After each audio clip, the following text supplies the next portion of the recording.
নতুন সরকারের সুশাসন ও আইন শৃঙ্খলা পরিস্থিতি সামনে রেখে আজ রবিবার থেকে শুরু হয়েছে 4 দিনব্যাপী জেলা প্রশাসক বা ডিসি সম্মেলন।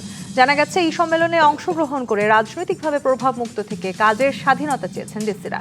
পক্ষান্তরে মেধা হবে জনপ্রশাসনে পদায়ন বদলির নীতি, এমনটি জানিয়ে সম্মেলনের প্রথম দিন প্রধানমন্ত্রী তারেক রহমান বলেছেন, সরকারের মতো জনপ্রশাসনের কোনো পদও চিরস্থায়ী নয়, তাই শুধুমাত্র পদোন্নতি কিংবা নিজেদের পছন্দের জায়গায় পোস্টিংয়ের জন্য পেশাদারিত্বের সঙ্গে আপোষ না করে জনপ্রশাসনের প্রতিটি পদকেই গুরুত্বপূর্ণ এবং অনিবার্য ভাবার অনুরোধ জানিয়েছেন তারেক রহমান। এছাড়া দেশের ইতিহাসে সবচেয়ে ভঙ্গুর অর্থনীতি, দুর্বল বিভাজিত জনপ্রশাসন এবং অবনতিশীল আইন শৃঙ্খলা পরিস্থিতির মধ্যে বর্তমান সরকারকে কাজ শুরু করতে হয়েছে মনে করিয়ে দিয়ে প্রধানমন্ত্রী বলেছেন, তারা দেশের অবস্থার পরিবর্তনে কাজ করছে। এদিকে বিএনপির মহাসচিব ও স্থানীয় সরকার পল্লী উন্নয়ন ও সমবায় মন্ত্রী মির্জা ফখরুল ইসলাম আলমগীর বলেছেন, সরকারের আসার পর যেদিকে তাকাচ্ছেন তারা শুধু অনিয়ম, দুর্নীতি আর স্বজনপ্রীতি দেখতে পাচ্ছেন, যা সামনে এগিয়ে যাওয়ার ক্ষেত্রে বাধা হয়ে দাঁড়িয়েছে। এদিকে আবার বর্তমান সরকার সংবাদ মাধ্যমের স্বাধীনতা ও দায়িত্বশীলতা নিশ্চিত করার লক্ষ্যে বিভিন্ন উদ্যোগ নিলেও অনেক ক্ষেত্রে তা বাধাগ্রস্ত হচ্ছে বলে অভিযোগ সাংবাদিক নেতাদের। তারা বলছেন, অতীতে ক্ষমতাসীন রাজনৈতিক দলগুলো দায়িত্বশীল সাংবাদিকতার কথা বললেও বিরোধী দলে গেলে ভিন্ন অবস্থান নেয়। রাজনৈতিক দলগুলো কি এই প্রবণতা থেকে বেরিয়ে আসতে পারবে অদূর ভবিষ্যতে? এছাড়া রাজনৈতিকভাবে প্রভাবমুক্ত থেকে আদৌ কি কাজ করা সম্ভব ডিসিদের? এসব নিয়ে আলোচনায় আজ রাজকাহন স্টুডিওতে আছেন বিএনপি তথ্য সম্পাদক আজিজুল বারী হেলাল এমপি, আছেন জাতীয়তা সমাজতান্ত্রিক দল জেএসডি সাধারণ সম্পাদক শহীদুদ্দিন মাহমুদ স্বপন এবং আছেন জামায়াত ইসলামের কেন্দ্রীয় কর্মপরিষদ সদস্য অ্যাডভোকেট আতিকুর রহমান। স্বাগত জানাচ্ছি আজকে রাজকাহনে অ্যাডভোকেট আতিকুর রহমান।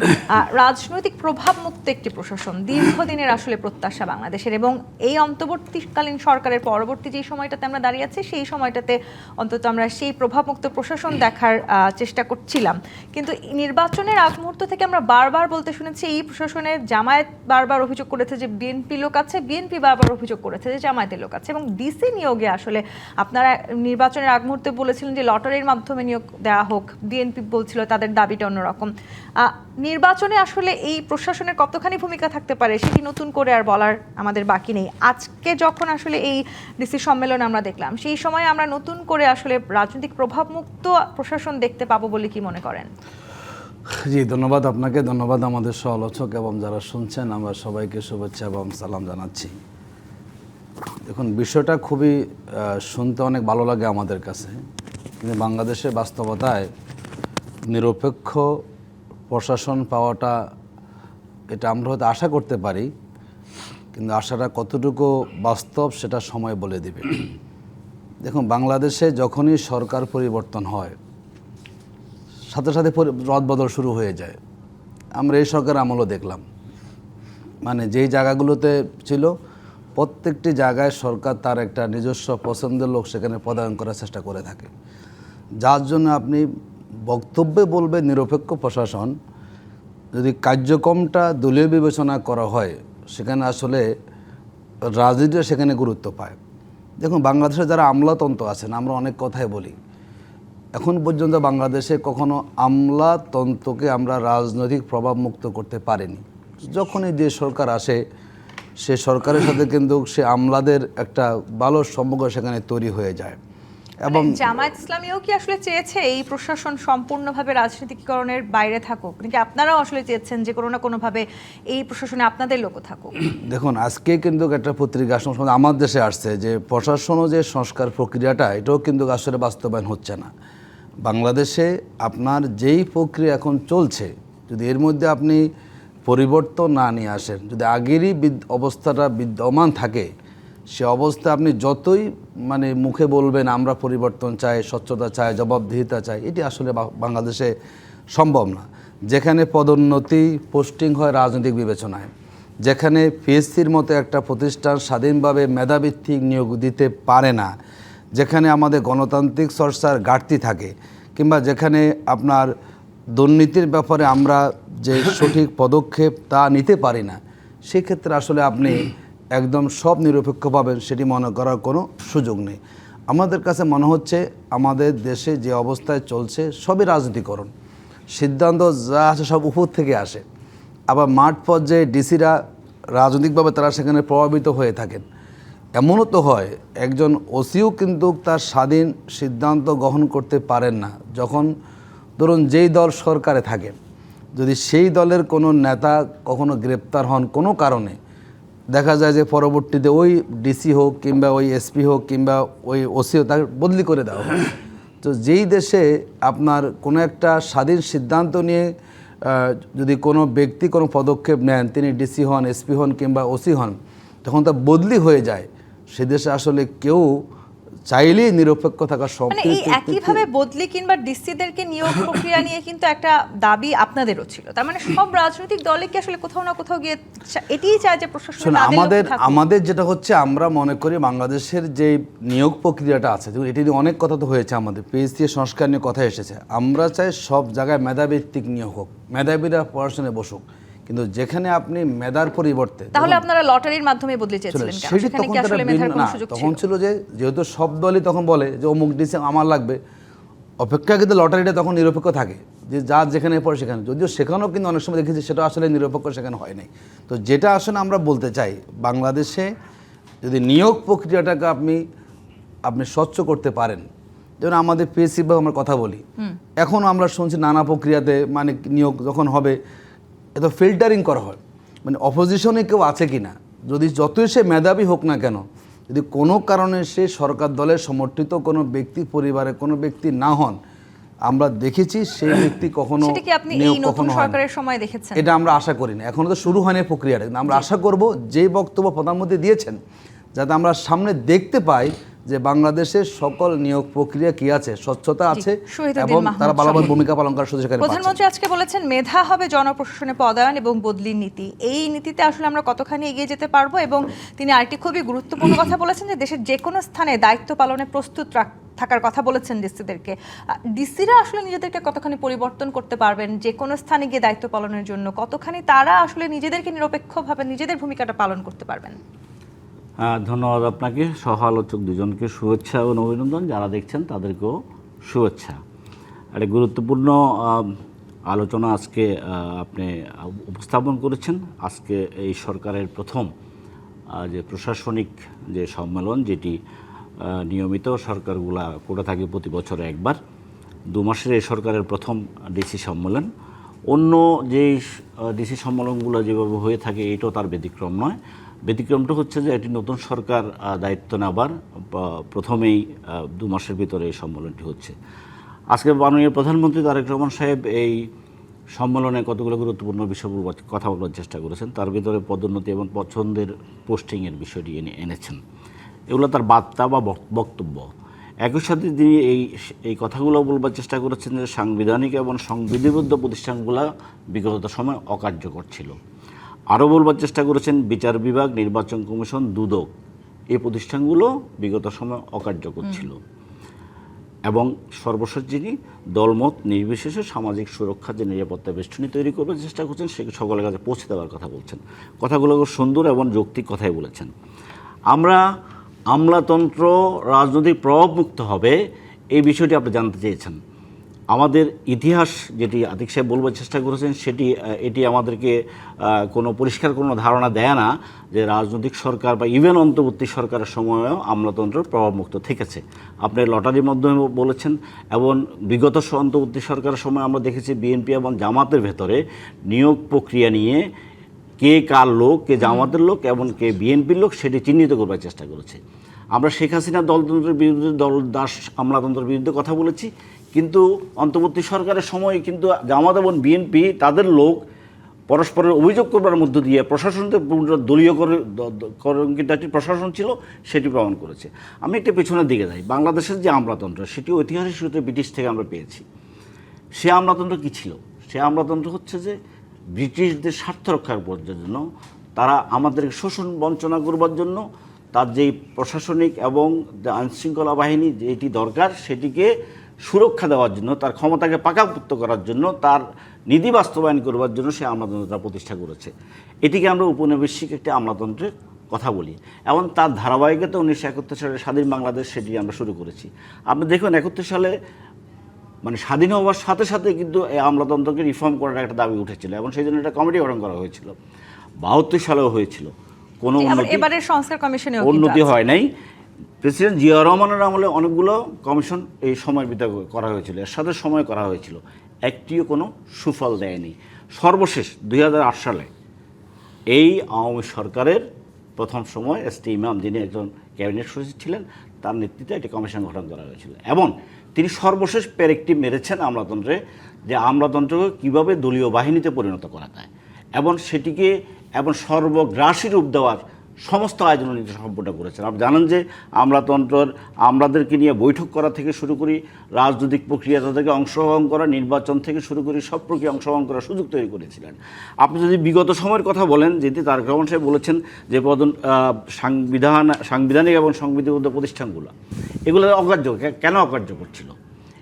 এই যে আমলাতন্ত্রকে সুরক্ষা দেওয়ার জন্য, এবার দিনের ভোট রাতে করবার জন্য এবং সমস্ত অপকর্মকে ঠিক রাখবার জন্য শেষ পর্যন্ত আওয়ামী লীগ সরকার শুধুমাত্র জনগণ এবং তার দলকে বাদ দিয়ে শুধুমাত্র আমলাতন্ত্রের উপর নির্ভর করে ক্ষমতা থাকতে চেয়েছিল। তার অর্থ হচ্ছে যে এখানকার আমলাতন্ত্র এত শক্তিশালী, তারা জনগণ এবং তার দলকে বাইরে রেখে একটি সরকারকে জোরপূর্বক বল প্রয়োগপূর্বক ক্ষমতা রাখার মানে সুযোগ পায়। আমলাতন্ত্র যে আসলে একটি নির্বাচনকে পুরোপুরি প্রভাবিত করতে পারে সেই উদাহরণ তো সেই বাংলাদেশে উদাহরণ আছে। বললাম সব কিছুই আছে এবং সেটি প্রমাণিত সত্য। এখন প্রশ্ন হচ্ছে যে আমলাতন্ত্রকে যদি আপনি কোনো ম্যাজিক অথবা কোনো সুইচ টিপ দিয়ে এটিকে রাজনৈতিক প্রভাবমুক্ত করবেন, এই কল্পনা করবার কোনো সুযোগ আছে?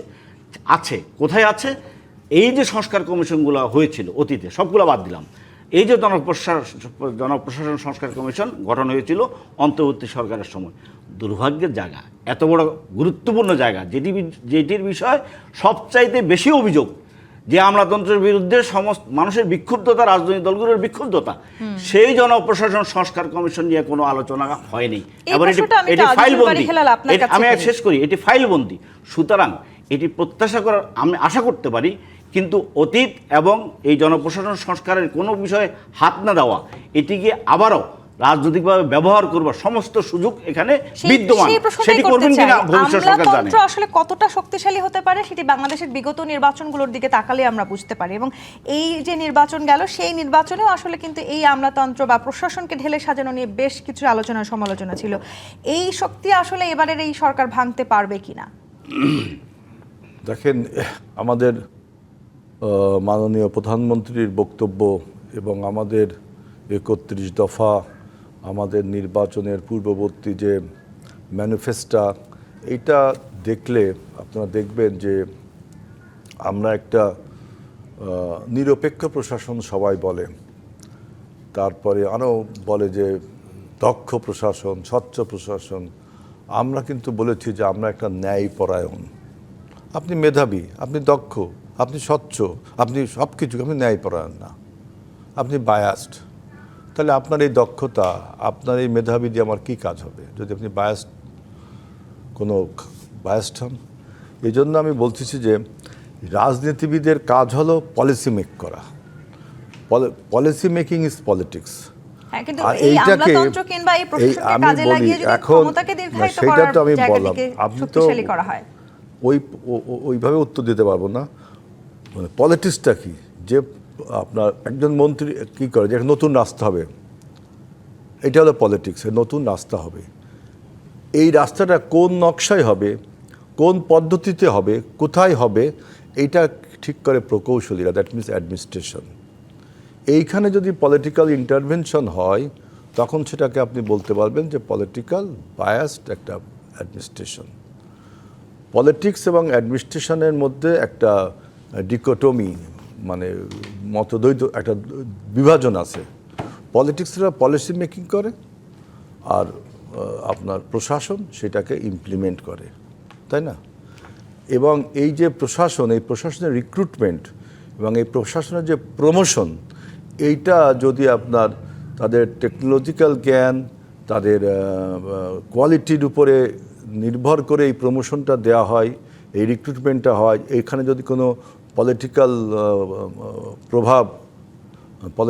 প্রভাব না থাকে, পলিটিক্যাল লয়ালিটির উপর বেস করে তাদের প্রমোশন রিক্রুটমেন্ট না হয়, তাহলে সেই প্রশাসনটা হচ্ছে মানে আপনার একটা একটা প্রশ্ন আমার করতে নিরপেক্ষ। ইচ্ছে করছে আজিজুল বারী হেলাল, তাহলে কি আসলে প্রশাসন এবং রাজনৈতিক নেতাকর্মী বা রাজনৈতিক দলগুলো একে অপরের পরিপূরক? মানে অবশ্যই প্রশাসনও চায় দেখেন, যে রাজনৈতিক দল আমরা যে পলিটিক্যাল ম্যানিফেস্টোটা দিয়েছি যে আমরা নির্বাচিত হলে এই কাজগুলো করব, এটা হলো আমাদের পলিটিক্স। এটা ইমপ্লিমেন্ট করবে কিনা? পুরো প্রশাসন। কিন্তু প্রশাসন শুধু রাজনৈতিক দলের হয়ে কাজ করছে, এই অভিযোগটা কেন থাকে বারবার? এটা তো আপনার আমাদের একটা মানে প্রাত্যহিক জীবনে এবং আমাদের সেই ইতিহাসের কাল থেকেই আমরা এন্টি এস্টাবলিশমেন্ট একটা সেন্টিমেন্ট সবসময় তৃতীয় বিশ্বের দেশগুলো বিরাজ করে। আমরা যেমন ধরেন আমরা বলছি যে কৃষকদের কৃষি কার্ড দিব, তাই না? এটা কি এই কাজটা ইমপ্লিমেন্ট করবে কে? প্রশাসন, তাই না? সেই প্রশাসনকে যদি আমি আপনার এখানে যদি সেই প্রশাসন যদি দক্ষতার সাথে না করতে পারে, তাহলে সেই প্রশাসনকে তো আমাকে চেঞ্জ করতে হবে, কারণ সে আমার রাজনৈতিক কর্মসূচিটা বাস্তবায়ন করার মতো দক্ষতা অর্জন করেনি। তিনি হয়তো চাচ্ছেন যে এই পলিটিক্যাল কর্মসূচিটা যেন বাস্তবায়ন না হয়, তাহলে তখন সরকার কি করবে? তিনি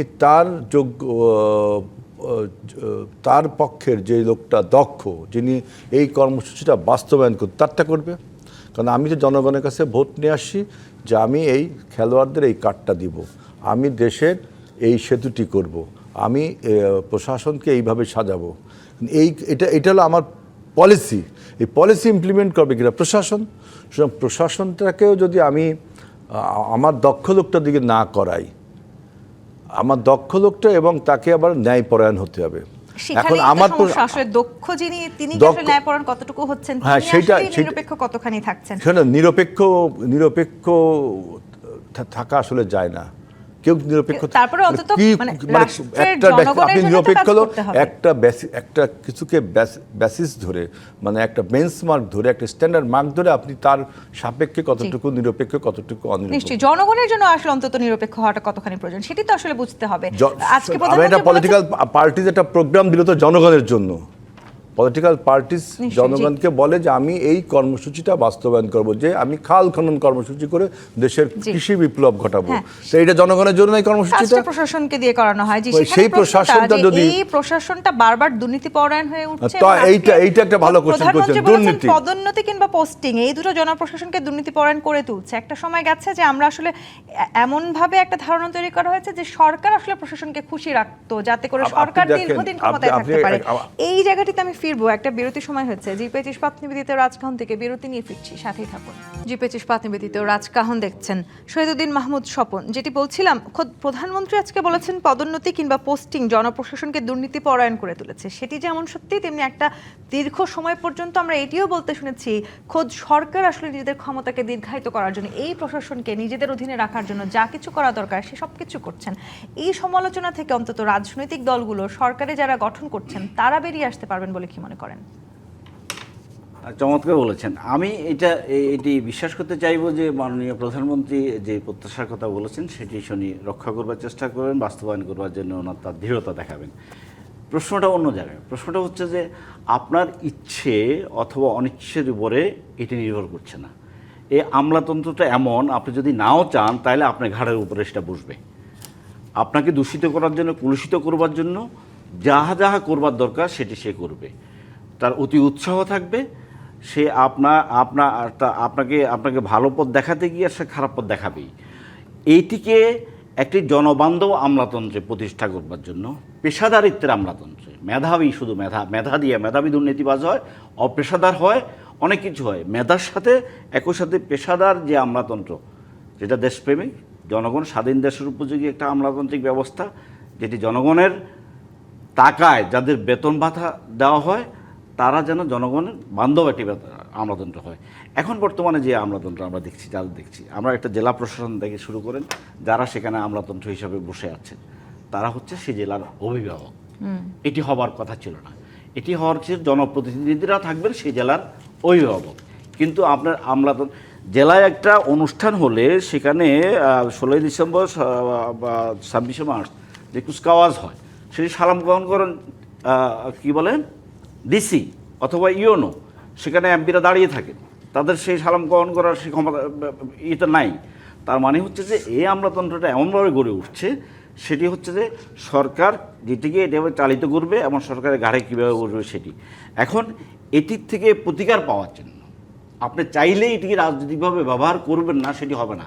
সেই জন্য যে সংস্কারগুলো দরকার, আমরা যেটা আগে বলছিলাম যে জনপ্রশাসন সংস্কারের যে প্রস্তাবনাগুলো ছিল, সেখানে এগুলোর অনেক বিস্তারিত কথা লেখা আছে। মানে কোথাও না কোথাও গিয়ে কি সত্যিদিন মাহমুদ স্বপন আপনি মনে করছেন যে আসলে যারাই নির্বাচিত হয়ে সরকার গঠন করে তারা নিজেদের স্বার্থেই এই সংস্কার এবং অটোমেটিকলি সেই জায়গায় চলে যাবে। এবং এই সংস্কার প্রস্তাব, আপনি তো বহু সংস্কারের বিষয়ে কথা হয়েছে, যেমন প্রধানমন্ত্রী বলছেন সাংবিধানিক এখন সংবিধিবদ্ধ প্রতিষ্ঠানগুলো কার্যকর। এটি কালকে কিভাবে কার্যকর হবে? আপনি সাংবিধানিক প্রতিষ্ঠানগুলোর যেই সংস্কার বাতিল করে দিচ্ছেন, আপনি দুদককে আপনি সংস্কার বাতিল করে দিচ্ছেন, আপনি বিচার বিভাগের সংস্কার বাতিল করে দিচ্ছেন, আপনার সমস্ত জনগণ বান্ধব, জনগণের পক্ষে যায় সমস্ত জিনিসগুলো বাতিল করে দিচ্ছেন। এবং এই বাতিল করার মধ্য দিয়ে সরকারের কোনো লাভ নেই। সরকার দুদক যদি একটি সমন্বিত প্রতিষ্ঠান হয়, তার দায়িত্ব হবে চোর ধরবার জন্য। এ সরকারের লস কি? সরকার তো দুর্নীতিতে জিরো টলারেন্স চায় না, তাহলে সরকারের ভাবমূর্তি উজ্জ্বল হবে, কিন্তু সেটি উনি করছেন না। কেন করছেন না?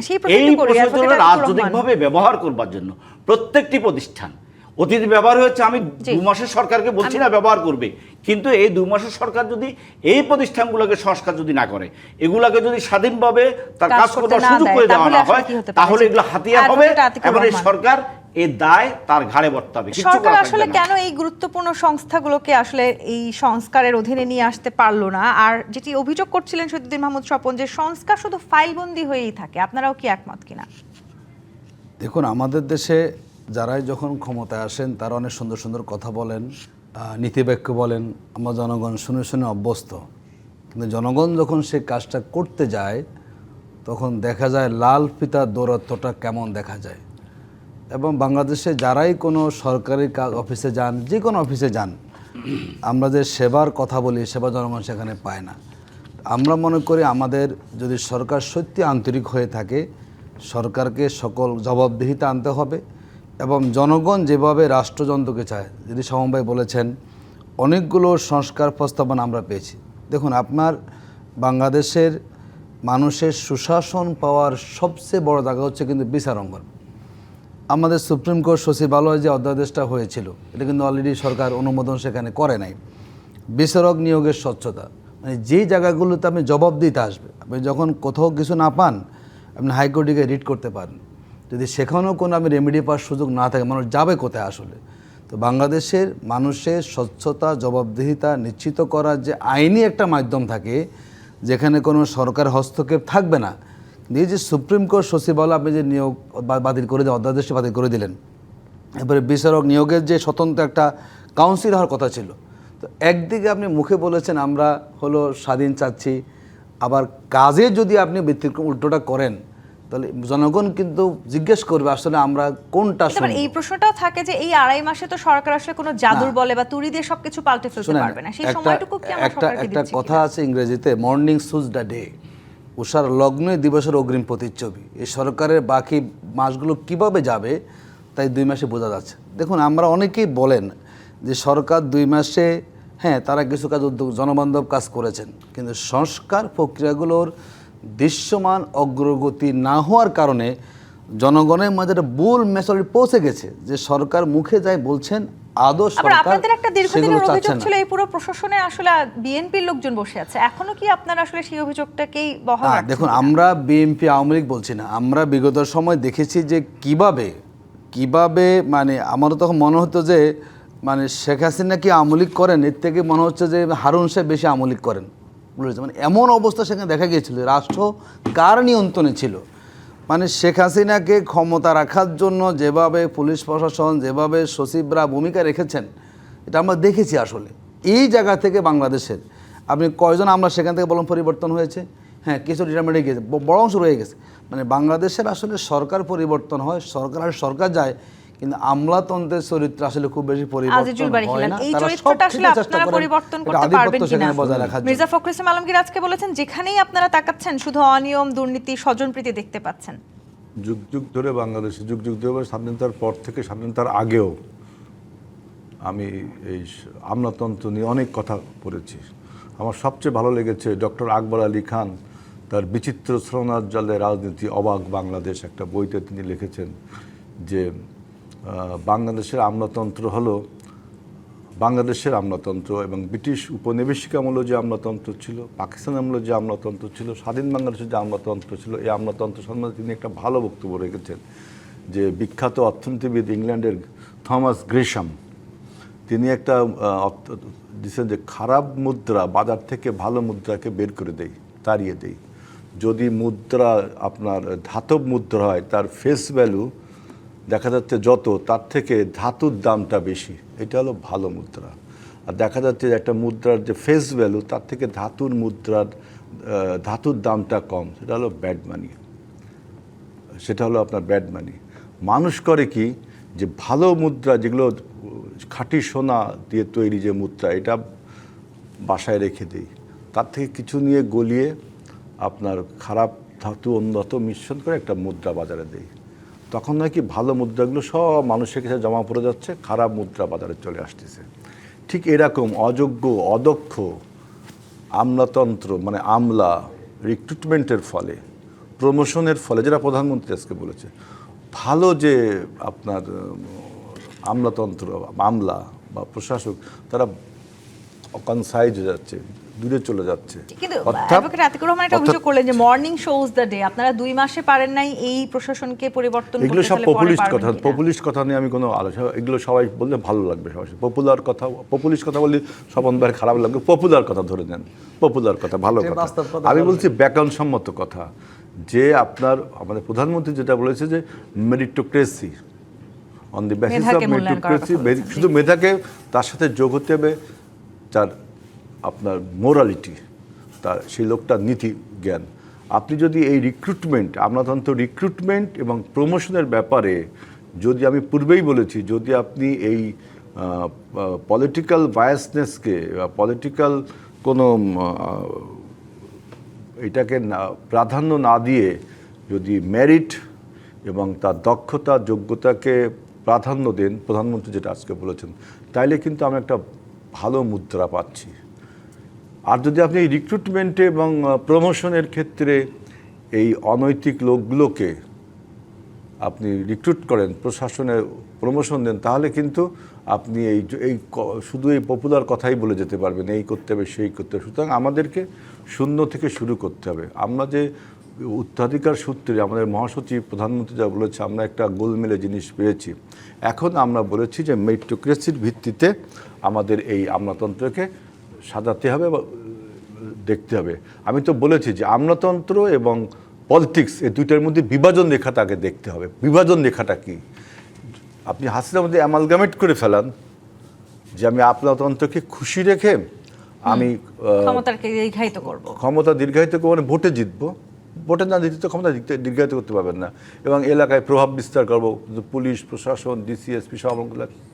এখন আমরা যদি কাজটাকে বিভক্ত করতে পারি, ওই যে আমি যেটা বললাম যে আমি এমপি, আমি একটা বা মন্ত্রী, আমি একটা সিদ্ধান্ত নিলাম যে এখানে একটা বড় ব্রিজ হবে, তাই না? তো এখন সেই ব্রিজটা কিভাবে হবে, কোন প্রক্রিয়া হবে, তার প্রকৌশলী দিকটা কি, কত টাকা ব্যয় হওয়া উচিত, আসলে এগুলো তো প্রশাসন ঠিক করবে। প্রত্যেকের কাজটা যদি ঠিক মতন করেন তাহলে হয়তো সেটা সম্ভব। সেটা বলছি, কিন্তু আপনি একটা জিনিস দেখবেন যে আমাদের ঢালাওভাবে বলা হয় যে কোনো রাজনৈতিক দলকে বলা হয় তারা প্রশাসনকে নিজের মতো করে নিয়োগ দিচ্ছে। পৃথিবীর কোন দেশে একটা দেশ দেখান যে যখন সরকার পরিবর্তন হয় প্রশাসনের এই পরিবর্তনগুলো হয়? কারণ পলিটিক্যাল কর্মসূচিটা, আপনাদের রাজনীতিটাকে যদি এত অ্যালিনেশন করেন সমাজ থেকে, সমাজের প্রোটোপ্লাজম শক্তিটাই হলো পলিটিক্স। এই পলিটিক্যাল পার্টি যখন একটা কর্মসূচি দেয়, ডেভেলপমেন্ট কর্মসূচি, সেই কর্মসূচি বাস্তবায়ন করার জন্য সেই কর্মসূচির সাথে সম্মত লোকগুলোকেই যদি আপনি ইমপ্লিমেন্টেশন দায়িত্ব না দেন, তাহলে এটা হবে না। তো এখানে প্রশ্ন রেখে বিরতিতে যাই, মানে সরকার যখনই যেই সরকার এসছে বারবার আমাদেরকে আশ্বাস দেওয়া হয় যে আমরা আসলে নিরপেক্ষ থাকবো, এমনকি আজকে মুক্ত গণমাধ্যম দিবস সেই জায়গাটিতেও একটু আসতে চাই। সেখানেও কিন্তু যখনই যারা ক্ষমতা এসছেন সবাই বলেছেন যে দায়িত্বশীল সাংবাদিকতার কথা, বিরোধী দলে গেলেই আমরা দেখি যে আসলে এই জায়গাটি পাল্টে যায়। এখান থেকে আসলে আমরা ফিরে যেতে পারবো কিনা, এই জায়গায় আলোচনায় ফিরবো। জিপি চিস্পাত নিবেদিত রাজখান থেকে আরেকটি বিরতি নিয়ে ফিরছি, সাথেই থাকুন। জিপি চিস্পাত নিবেদিত রাজকাহন দেখছেন।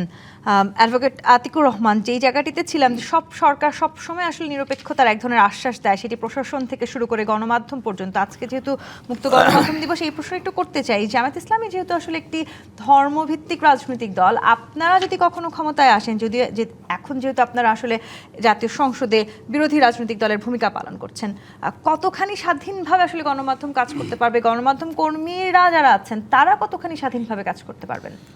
দেখুন, প্রথম করে জামায়াত ইসলামী সবসময় আমরা গণমাধ্যমের প্রতি আমাদের সম্মান এবং শ্রদ্ধা থাকে। এতটুকু বলতে পারি আমরা যে আমাদের সবাই তার স্বাধীন মত প্রকাশ করার সুযোগ পাবেন।